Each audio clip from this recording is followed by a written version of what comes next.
छावा मेंढ्यांच्या कळपामध्ये घुसतो. तो मेंढ्यांच्या कळपामध्ये इतका हरवून जातो की त्या सिंहाच्या छाव्याला त्याच्या अस्तित्वाची जाण राहत नाही. तो सिंहाचा छावा मेंढ्यांच्या कळपाप्रमाणेच पळू लागतो. तो मेंढ्यांसारखाच बेबे करू लागतो.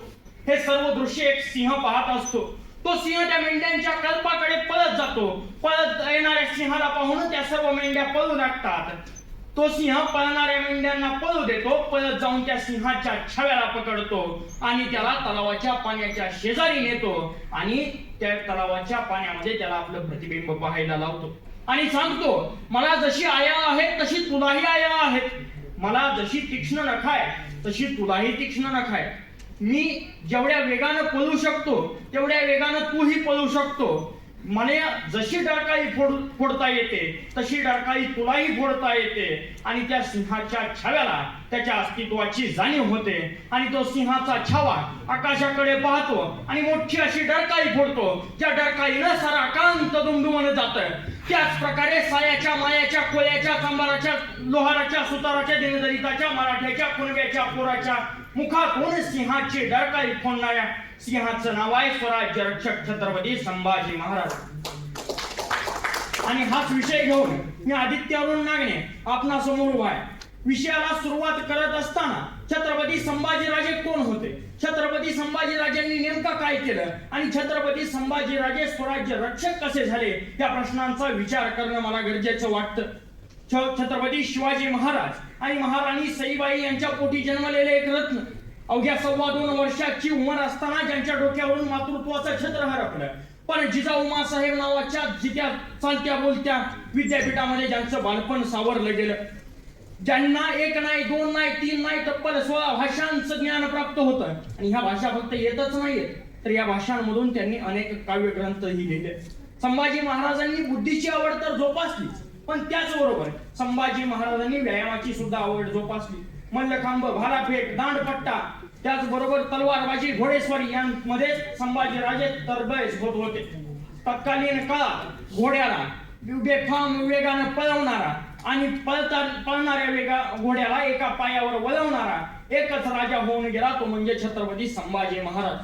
संभाजी महाराज वयाच्या 8व्या वर्षी औरंगजेबाच्या मगरमितीत असताना ज्यांनी अनेक हाल अपेष्टा सहन केल्या, ज्यांच्या जिवंतपणी ज्यांचा अंतिम संस्कार घालण्यात आला, असा हा राजा ज्याच्या वाट्याला जन्मापासूनचा संघर्ष लाभला होता. परंतु सर हा राजा आम्हाला समजलाच नाही. माझ्या राजाचा खरा इतिहास आम्हापर्यंत पोहोचवलाच गेला नाही.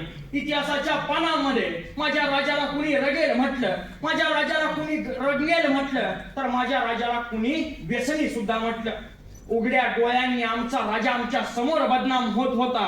परंतु संघर्षाला फाटा नाही आणि सत्याला दुजोरा नाही या वाक्याप्रमाणे हळूहळू माझ्या राजाचा इतिहास आपल्या समोर येऊ लागला आणि हा इतिहास आम्हापर्यंत पोहोचवण्याचं काम स्वराज्य रक्षक छत्रपती संभाजी महाराज अध्यासन केंद्र करताय, याचा आपल्याला अभिमान वाटला पाहिजे. संभाजीराजांचं वय वाढत होतं. संभाजीराजांचं वय होतं 14 वर्ष. छत्रपती शिवाजी राजे संभाजीराजांना म्हणतात, राजा आपण उत्तम लेखणी चालवतात, परंतु आपली तलवार याच बरोबर कडाडला छावा. आज्ञा असावी राजे. आज्ञा सुटली. राजे म्हणाले, गुजरात खंबायत प्रांत लुटण्याची आज्ञा सुटली. बघता संभाजी महाराजांनी गुजरात खंबायत प्रांत लुटलं आणि त्याच बरोबर संभाजी महाराजांच्या शौर्याची पहिली मुद्रा स्वराज्यावर उमटली. हा राजा संभाजी राजांची हळूहळू तलवार तेजाळू लागली होती. संभाजी राजे आता शिवाजी राजे फक्त मोहिमा आखायचे आणि त्या मोहिमांचं रणांगणावर अंमलबजावणी करण्याचं काम छत्रपती संभाजी महाराज करायचे. पण एवढं सगळं चांगलं चालू असताना अचानक छत्रपती शिवाजी महाराजांचा मृत्यू झाला आणि या मृत्यूनंतर संपूर्ण महाराष्ट्रातली जनता पुरकी झाली आणि त्यानंतर छत्रपती शिवाजी महाराजांच्या निधनानंतर संभाजी महाराजांनी संभाजी महाराज वयाच्या 23व्या वर्षी छत्रपती झाले. परंतु शिवाजी महाराजांच्या मृत्यूचा फायदा घेत स्वराज्याचा घाट बांधण्यासाठी निघालेल्या शत्रूंना पुरून उरणारा छावा स्वराज्याचा गाठ बांधण्यासाठी धडपडत होता आणि संभाजी महाराज मोहिमा करत होते. त्याचबरोबर संभाजी महाराजांच्या निधनानंतर पहिली मोहीम केली ती म्हणजे बुऱ्हाणपुरा लुटलं, त्यानंतर औरंगाबाद लुटलं, त्यानंतर संभाजी महाराजांनी आपल्या शौर्याच्या जोरावर संभाजी महाराजांनी जंजिऱ्याच्या सिद्धीला दर्यातच बुडवला.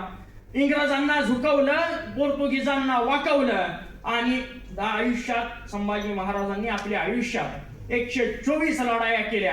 त्या 124 पैकी एकही लढाई न हरलेला राजा म्हणून माझ्या संभाजी राजांची नोंद इतिहासाला घ्यावी लागली. ही सर्वात मोठी वस्तुस्थिती आहे. आणि या संभाजी राजांनी फक्त स्वराज्य वाढवलंच नाही तर स्वराज्यामध्ये अनेक किल्ल्यांचा समावेश केला. त्याचबरोबर काही नवीन किल्ले सुद्धा उभारले. या संभाजी राजांच्या आणि या महान योद्ध्याच्या कार्याला मी सलाम करतो आणि माझे 2 शब्द थांबवतो. धन्यवाद.